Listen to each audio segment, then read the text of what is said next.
Today I'm going to show you how to make a companion or NPC appearance mod using the Face Ripper. Here I have a save located right before you leave Vault 111, and the reason why I have that is because here you can change their name. And so this helps to identify the save easier. I'm naming this Kate A because that way I'll be able to find it much easier. And now I'm going to change the appearance. You just use the character creator to make the character look the way that you want to. So you can just make however you want the NPC to look just using this. So I already have a preset for my Kate saved. I'm just going to load that up. There she is. And that's it. You just create your character in here. And then we're done with this for now, so go ahead and click OK, finish, and then after this we just need to save it.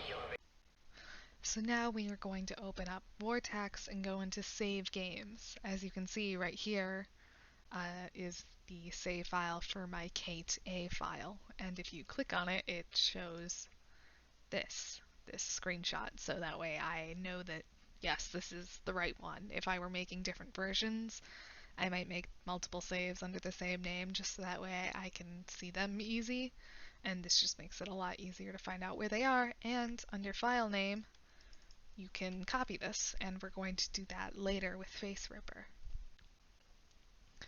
So now we're in Fallout 4 Edit. So what we're going to do is select None and then just select the Fallout4.esm and hit OK. After that's loaded, it might take a while. The character files that you're looking for are going to be under Fallout4.esm. Scroll down to non-playable character, if I can find it. There it is. And now all the NPCs are over here. So there's a long list of them, but as you can see with McCready and Strong, companions have companion written before the name. So I'm going to search under editor ID companion Kate. Hit enter. It sometimes freezes when you do this. Just wait for it to load.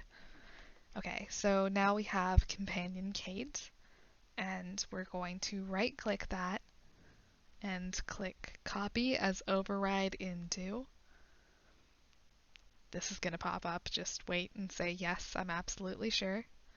New file.esp, this top one here. Click OK. And let's just name it something. So this is just going to be my appearance mod Kate, so I'll name it like Kate mod. Just something simple. Click OK. And for now, we're done. So we're going to close out of Fallout 4 Edit. And make sure you save the changes. I'm going to close out of this. So if you check your data folder, you should find the ESP that you just created. In my case, I named it Kate Mod, so I just did a search for that to easily find it. So we're just going to copy and paste this somewhere easy to locate, like on the desktop. So now we're going to open up Face Ripper, and as you can see, this is the source area where you put the save of the face that you want to transfer over, and this is where you put the ESP that we just made for the companion.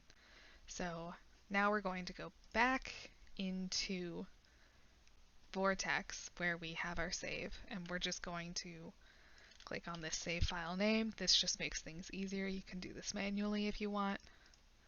I'm going to open up Face Ripper again, and under source save, click browse, and then just Control V, paste it in there. So now we have everything. So it is transferring the player's face from the save over to the Kate ESP.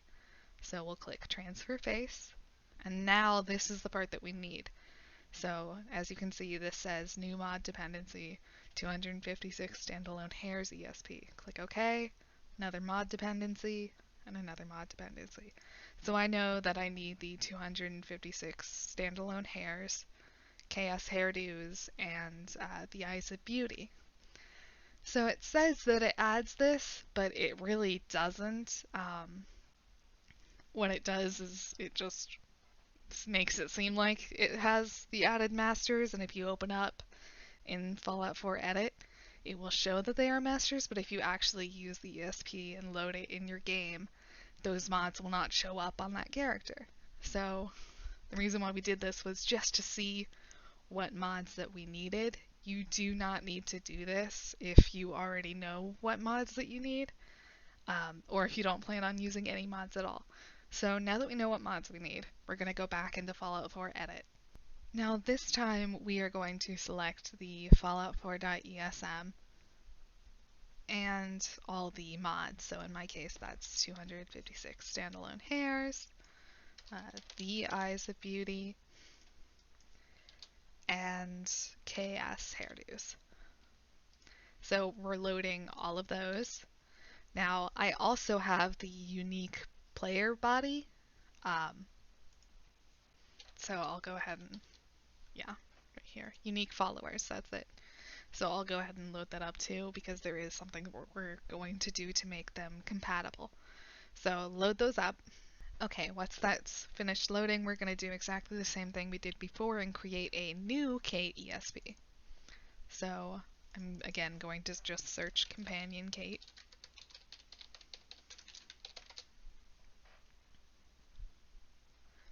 And there it is. Copy as override into. Yes, I'm absolutely sure. And then new file. I'm going to call this Roaming Kate. Okay. So now we can just make that smaller. And now you can see that this has the Kate files. So if you look at this, it's red, which means that there is a conflict between this mod and unique followers. So first what we're going to do is scroll down till we find the object in red. Okay, so here we can see a few things that are in red. Right now we're going to ignore this because it's not a big deal. But this is the one, WNAM skin.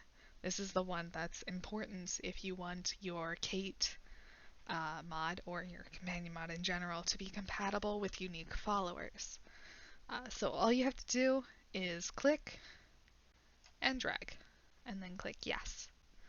So now our roaming Kate ESP is going to be compatible with unique followers, and we can use unique skins for our Kate mod. So we've done that, and now we are just going to right click on this and add masters. So like I said earlier, the mods that that my preset uses is the Eyes of Beauty, KS hairdos, and 256 standalone hair colors. So just select all of these and hit OK. And we're done with that. So now that we have the proper Kate ESP, we can officially use Face Ripper like for good this time. So back to Face Ripper. Okay, I have Face Ripper loaded up. It's using the same save as we did earlier, but this time it is using the roaming Kate ESP, which is the ESP file that had the masters. In this case, I didn't feel like I needed to move it to my desktop, so I just went directly to the data folder, Fallout4/data, and searched for it and clicked it from there. Do whatever you want, really. You don't need to make a backup because it actually does that for you. So we'll click Transfer Face, and done. Notice how there weren't any pop-ups this time. So if you go into your Fallout 4 data folder, you should find two ESPs with the same name. The one I named was Roman Kate, so this is the original, and then this is the one after being face ripped. So we can just go ahead and delete this one, and then we will go back to Vortex or your mod manager and enable this one. So now we are in my mod manager Vortex, and all we have to do is first of all search the name. As you can see, I already have a Curie and a Piper. and just hit enable right next to it. And now we can load up Fallout 4 and look for our new Kate. Okay, I have loaded a character that is already collected, Kate. So let's just go look at her. Where are you? Oh my god, why are you naked? Your Don't friend look looks at like that. trouble. Make sure Okay, she's there she not. is. There's my girl. Let me just. Yeah, there she is. Okay, no, I don't want that. That's not appropriate. There we go. And that's how you make an appearance mod for a companion. You can also use this for NPCs, though the Fallout 4 edit, I don't know, it might take you a little longer to scroll through that whole list of NPCs to find the one you want, whereas companions are clearly labeled. If you don't use the unique player or unique followers mod, then you really don't need this, but I mean, I just wanted to give her cool tattoos and a dirty body, because that's. Stop looking at her boobs, because that's just kind of. I don't know. I feel like that's very normal to Kate. This is a custom one I made. You can tell it's not that great, because it's kind of, not positioned perfectly, but anyway, that's how you do that. Thank you for watching. Hopefully this helped.